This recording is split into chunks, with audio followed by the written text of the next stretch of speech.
Avance del protocolo de investigación. Materia: Metodología de la investigación en la educación. Doctorado en educación. Un saludo cordial. Nuestros nombres son Clarisa Castro y Amanda Reina, estudiantes del doctorado en educación.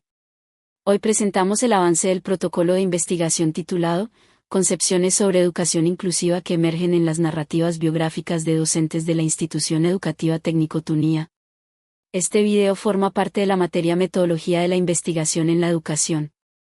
Nuestro objetivo es socializar el desarrollo metodológico del proyecto y las categorías que han emergido del análisis. En los anteriores entregables de los avances identificamos que, aunque la educación inclusiva está reconocida en políticas nacionales e internacionales, en la práctica aún existen tensiones entre el discurso institucional y lo que ocurre en las aulas. Observamos que los docentes enfrentan desafíos relacionados con la aceptación de la diversidad, la adecuación curricular, el acompañamiento y la formación. Además, sus concepciones sobre inclusión están profundamente influenciadas por su historia de vida y trayectoria profesional.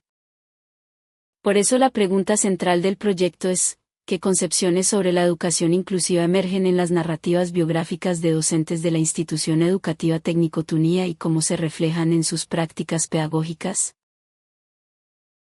La literatura muestra que la inclusión es un proceso en evolución y que la voz de los docentes ha sido poco explorada. La mayoría de estudios se centran en políticas o estrategias pedagógicas, dejando de lado la experiencia vivida. Escuchar estas narrativas permite comprender la dimensión humana, emocional y ética de la inclusión, y reconocer cómo las historias de vida orientan las prácticas pedagógicas. Ahora entraremos al eje central de este avance, la metodología. Porque comprender cómo investigamos es tan importante como comprender qué encontramos.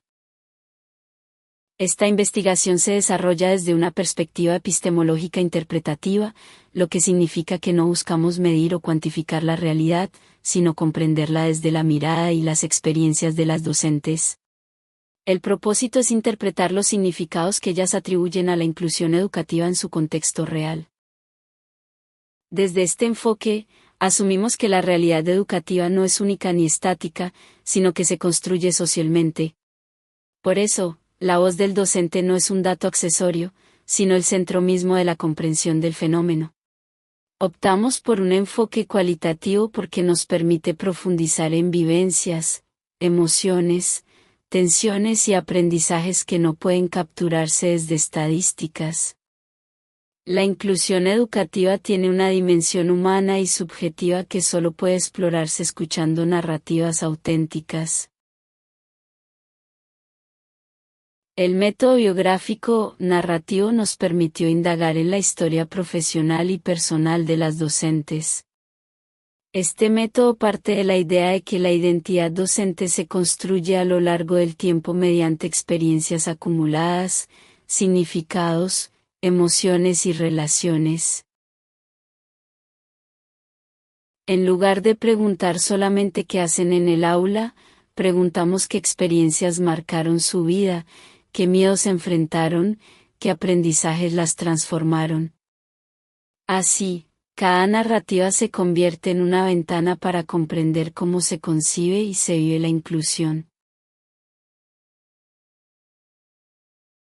Este método también reconoce al docente como protagonista de su historia, no como un objeto de estudio.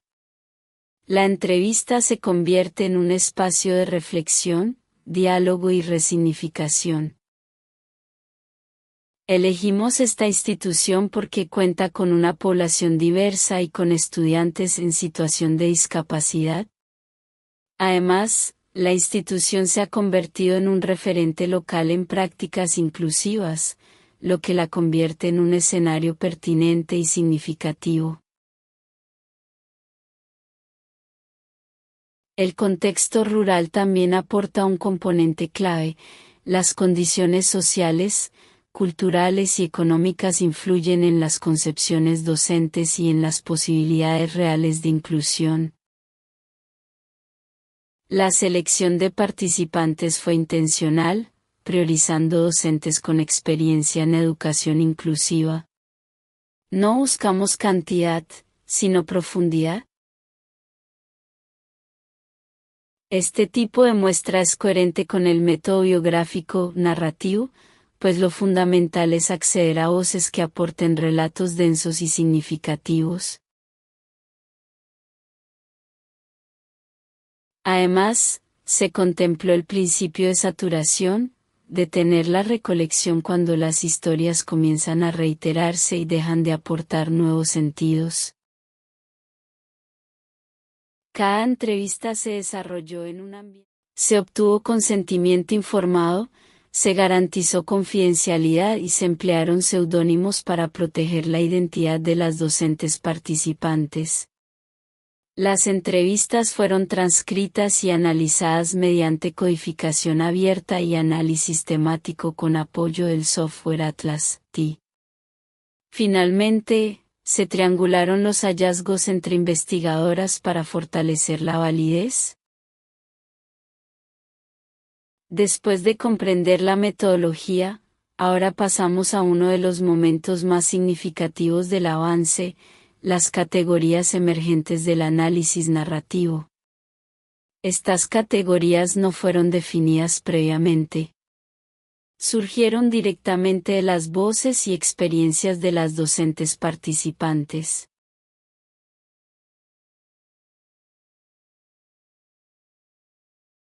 Una de las categorías centrales fue la necesidad de transformar la enseñanza mediante pedagogías alternativas y flexibilización curricular.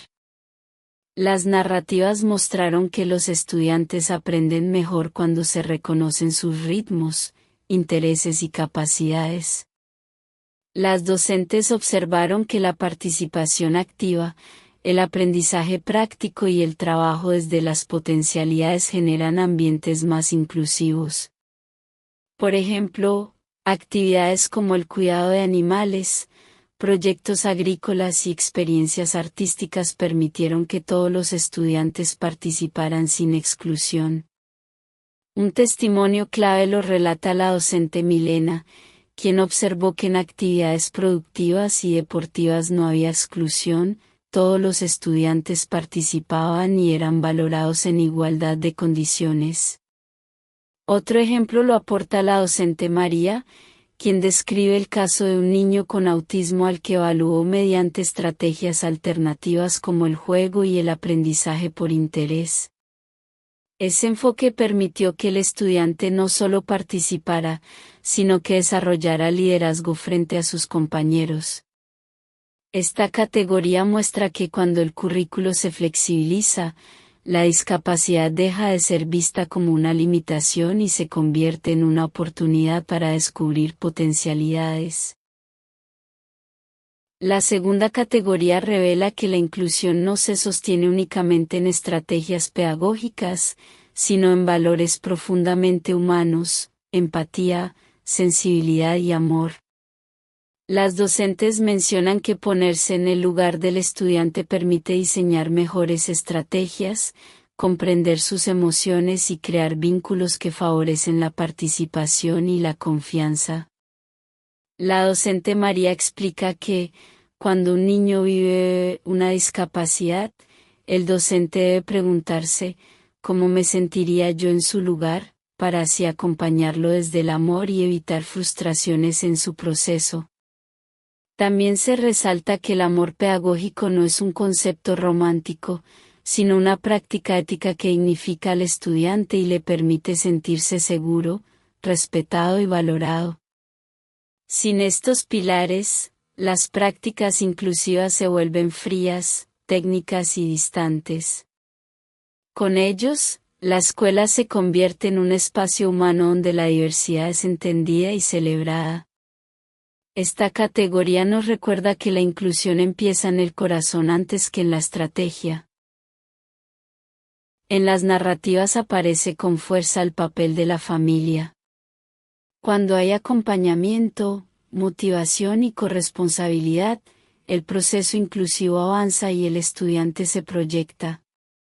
Pero cuando la familia no reconoce la discapacidad, no busca apoyos o tiene miedo, el proceso se detiene. Algunas docentes narran casos en los que la falta de apoyo familiar genera riesgo de deserción escolar. La docente Milena, por ejemplo, relata que la ausencia de comunicación y preparación previa con la familia generó rechazo frente a un acompañamiento especializado, impidiendo avances significativos. Esta categoría evidencia que la inclusión es un proceso compartido. La escuela no puede hacerlo sola. Categoría 4. Actitudes docentes y resistencia al cambio. Finalmente, emerge una categoría crítica, la diversidad de actitudes entre los docentes frente a la inclusión. Algunos docentes ven la inclusión como una carga o una tarea adicional, incluso cuestionan la presencia de estudiantes con discapacidad en el aula. Otros, en cambio, la asumen como una oportunidad para aprender, innovar y transformar su práctica pedagógica. Esta tensión genera retos institucionales. La cultura